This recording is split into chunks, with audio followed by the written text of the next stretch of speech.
नमस्कार। सुप्रसिद्ध उपन्यास गबन पाठन के भाग 42 में आपका स्वागत है। पिछले पठन के अंत में हमने जाना था कि रमा जालपा व जग्गू की उलाहना सुनकर यह निश्चय कर लेता है कि वह जज के सामने सारी सच्चाई बता देगा। रास्ते में उसे दरोगा साहब मिल जाते हैं, लेकिन रमा उनसे कुछ नहीं कहता और मोटर छोड़कर पैदल ही जज के बंगले की तरफ जाता है। किंतु बंगले पर पहुंचते ही अपना सारा जोश खो बैठता है और फिर से खुद पर संदेह करने लगता है। जज के सामने लज्जित होने के डर से रमा फिर से लौट आता है। इसके आगे क्या होता है यह जानने के लिए चलिए सुनते हैं आज का अंक गबन भाग 42। रमा आधी रात गए सोया तो 9 बजे दिन तक नींद न खुली। वह स्वप्न देख रहा था दिनेश को फांसी हो रही है। सहसा एक स्त्री तलवार लिए हुए फांसी की ओर दौड़ी और फांसी की रस्सी काट दी। चारों ओर हलचल मच गई। वह औरत जालपा थी। जालपा को लोग घेर कर पकड़ना चाहते थे, पर वह पकड़ में न आती थी। कोई उसके सामने जाने का साहस न कर सकता था। तब उसने एक छलांग मारकर रमा के ऊपर तलवार चलाई। रमा घबरा कर उठ बैठा। देखा तो दरोगा और इंस्पेक्टर कमरे में खड़े हैं और डिप्टी साहब आराम कुर्सी पर लेटे हुए सिगार पी रहे हैं। रमा ने एक कुर्सी पर बैठकर कहा, ज़रा देर के बाद लौट आया था। इस मुकदमे की अपील तो हाई कोर्ट में होगी ना? इंस्पेक्टर, अपील क्या होगी, जाब्ते की पाबंदी होगी। आपने मुकदमे को इतना मजबूत कर दिया कि वह अब किसी के हिलाए हिल नहीं सकता। हलफ से कहता हूँ, आपने कमाल कर दिया। अब आप उधर से बेफिक्र हो जाइए।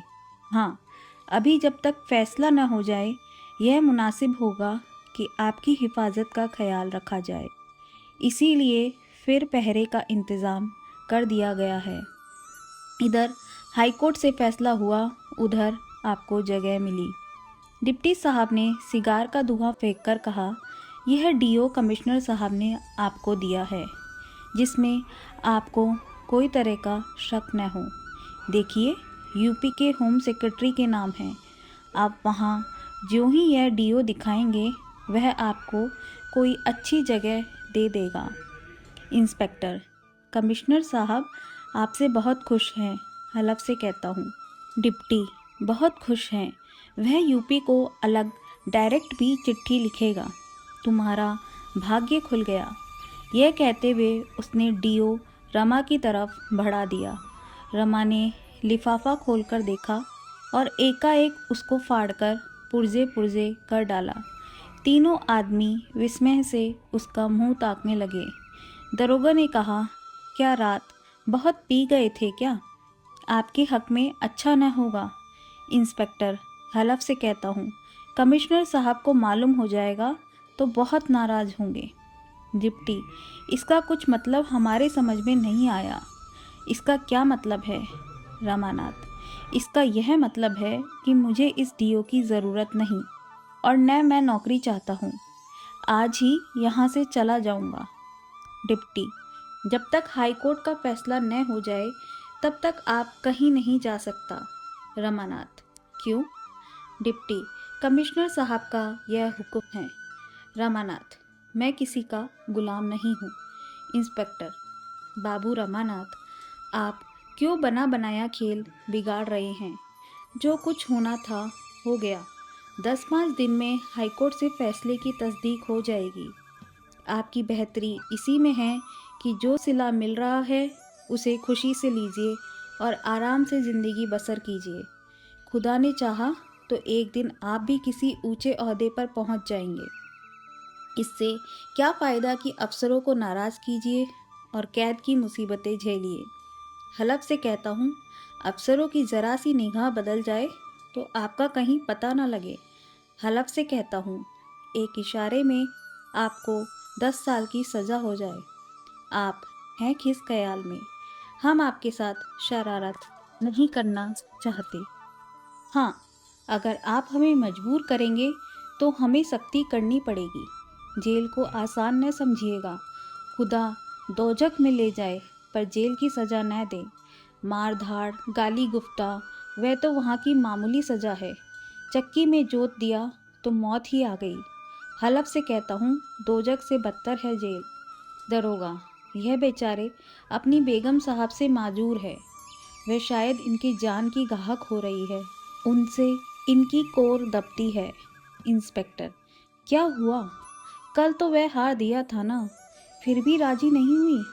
रमा ने कोट की जेब से हार निकालकर मेज पर रख दिया और बोला, यह हार रखा हुआ है।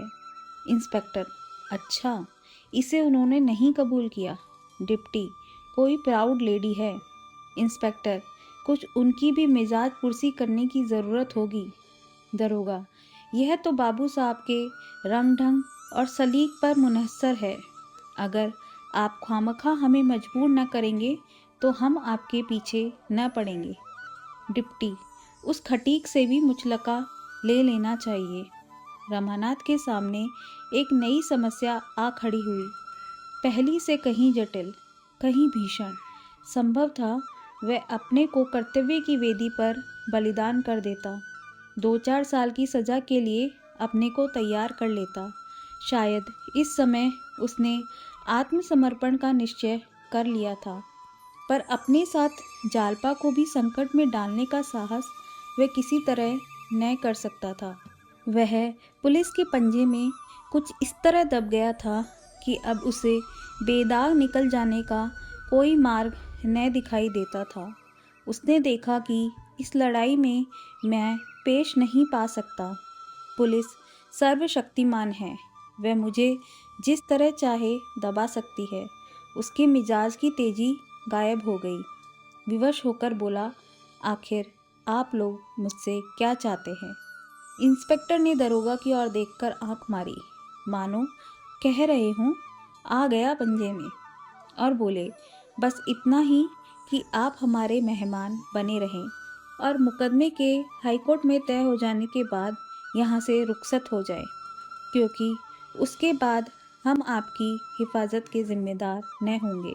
अगर आप कोई सर्टिफिकेट लेना चाहेंगे तो वह दे दी जाएगी, लेकिन उसे लेने या न लेने का आपको पूरा अख्तियार है।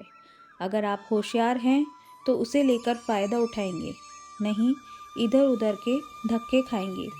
आपके ऊपर गुनाह बेलज्जत की मसल सादिक आएगी। इसके सिवा हम आपसे और कुछ नहीं चाहते। हलफ से कहता हूँ, हर एक चीज़ जिसकी आपको ख्वाहिश हो यहाँ हाजिर कर दी जाएगी, लेकिन जब तक मुकदमा न हो जाए आप आज़ाद नहीं हो सकते। रमानाथ ने दीनता के साथ पूछा, सैर करने तो जा सकूँगा या वह भी नहीं? इंस्पेक्टर ने सूत्र रूप से कहा, जी नहीं। दरोगा ने उस सूत्र की व्याख्या की, आपको वह आज़ादी दी गई थी, पर आपने उसका बेजा इस्तेमाल किया। जब तक इसका इत्मीनान न हो जाए कि आप उसका जायज़ इस्तेमाल कर सकते हैं या नहीं, आप उस हक से महरूम रहेंगे। दरोगा ने इंस्पेक्टर की तरफ देखकर मानो इस व्याख्या की दाद चाही, जो उन्हें सहर्ष मिल गई। तीनों अफसर रुखसत हो गए और रमा एक सिगार जलाकर इस विकट परिस्थिति पर विचार करने लगा। 1 महीना और निकल गया। मुकदमे के हाईकोर्ट में पेश होने की तिथि नियत हो गई। रमा के स्वभाव में फिर वही पहले की सी भीरुता और खुशामद आ गई है। अफसरों के इशारे पर नाचता है।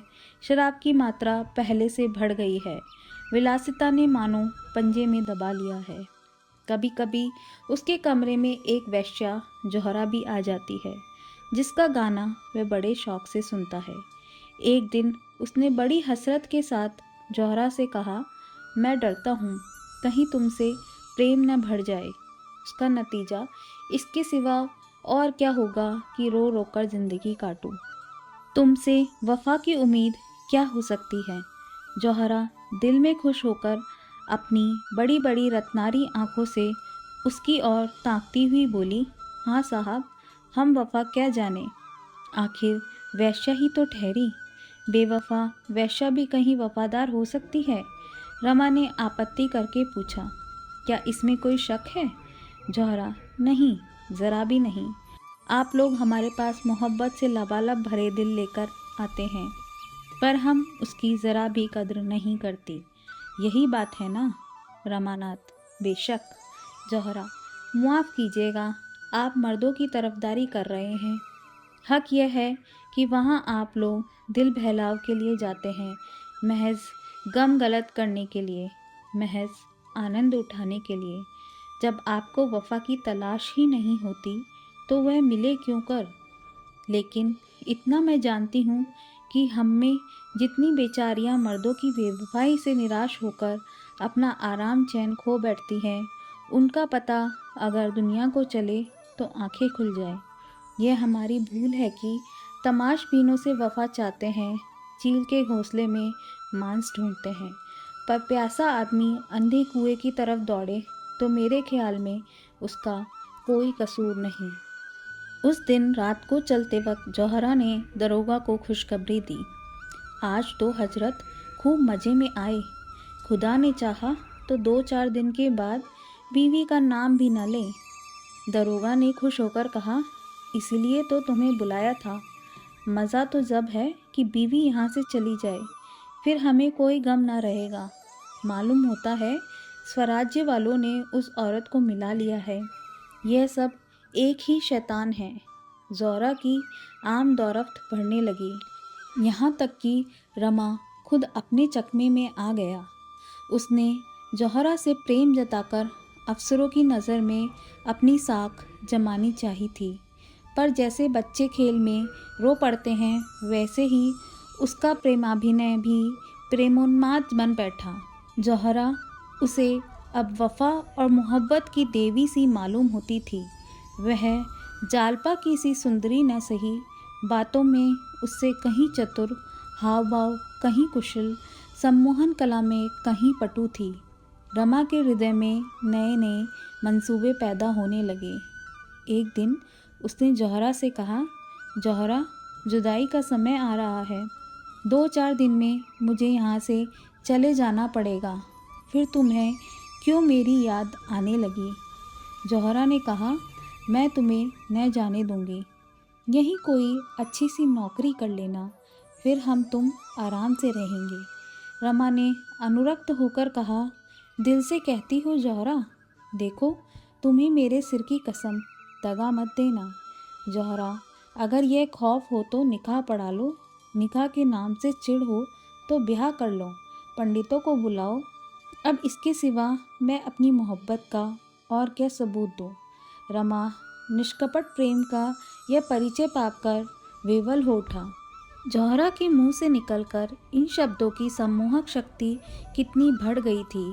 वह कामिनी जिस पर बड़े बड़े रईस फिदा हैं, मेरे लिए इतना बड़ा त्याग करने को तैयार है। जिस खाने में औरों को बालू ही मिलता है, उसमें जिसे सोने के डले मिल जाए, क्या वह परम भाग्यशाली नहीं है? रमा के मन में कई दिनों तक संग्राम होता रहा। जालपा के साथ उसका जीवन कितना नीरस, कितना कठिन हो जाएगा। वह पग पग पर अपना धर्म और सत्य लेकर खड़ी हो जाएगी और उसका जीवन एक दीर्घ तपस्या, एक स्थायी साधना बनकर रह जाएगा। सात्विक जीवन कभी उसका आदर्श नहीं रहा। साधारण मनुष्य की भांति वह भोग विलास करना चाहता था। जालपा की ओर से हटकर उसका विलासक्त मन प्रबल वेग से जौहरा की ओर खिंचा। उसको व्रतधारिणी वैश्याओं के उदाहरण याद आने लगे। उसके साथ ही चंचल वृत्ति की गृहिणियों की मिसालें भी आ पहुँची। उसने निश्चय किया कि यह सब ढकोसला है। न कोई जन्म से निर्दोष है, न कोई दोषी। यह सब परिस्थिति पर निर्भर है। जौहरा रोज आती और बंधन में एक गांठ देकर जाती। ऐसी स्थिति में संयमी युवक का आसन भी डोल जाता। रमा तो विलासी था। अब तक वह केवल इसलिए इधर उधर न भटक सका था कि ज्यों ही उसके पंख निकले, जालिये ने उसे अपने पिंजरे में बंद कर दिया। कुछ दिन पिंजरे से बाहर रहकर भी उसे उड़ने का साहस न हुआ। अब उसके सामने एक नवीन दृश्य था। वह छोटा सा कुलियों वाला पिंजरा नहीं, बल्कि एक फूलों से लहराता हुआ बाग, जहाँ की कैद में स्वाधीनता का आनंद था। वह इस बाग में क्यों ना क्रीड़ा का आनंद उठाए। इसी के साथ आज का पठन समाप्त होता है। अब बारी है आज के सुविचार की। आज का हमारा सुविचार कुछ इस प्रकार है। पहला सुख निरोगी काया। जी हाँ, बड़े बूढ़े कह गए हैं कि व्यक्ति के सुखी जीवन की शुरुआत स्वस्थ मन और तन से होती है। अतः अपने व अपने परिवार के सुखी जीवन के लिए स्वस्थ बने रहिए। हमारे आज के कथन को सुनने के लिए बहुत बहुत धन्यवाद।